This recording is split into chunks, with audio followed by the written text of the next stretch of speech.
కాశీ వెళ్ళలేకపోతే, ఏ కారణం చేతనైనా కాశీ వెళ్ళలేకపోతానన్న వాడి కోరిక తీరడానికి ఏదైనా మార్గం ఉందా అని అడిగితే, కాశీ తప్పకుండా దర్శనం చేసి తీరవలసిన క్షేత్రం. మనుష్య జన్మనెత్తినవాడు కాశీ వెళ్ళవలసిందే. ఒకవేళ ఏ కారణం చేతనైనా కాశీ వెళ్ళకపోతే ఏం చెయ్యాలి అంటే, శాస్త్రం అంది 5 కాశీలున్నాయి. ఈ 5 కాశీలలో కనీసం ఏదో ఒక కాశీకి వెళ్ళాలి.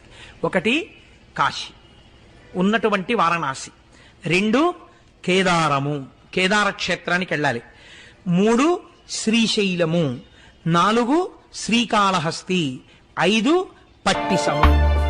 మనం ఆ పట్టిసం అన్న తీర్థం మనకి దగ్గరలోనే ఉంది. అక్కడ వీరభద్రుడు దక్షయజ్ఞ ధ్వంసం చేసేసిన తరువాత దేవతలందరినీ తెగటార్చినటువంటి నెత్తుటితో కూడిన ఖడ్గాన్ని ఆ పట్టిసం దగ్గర ఉన్నటువంటి నదిలో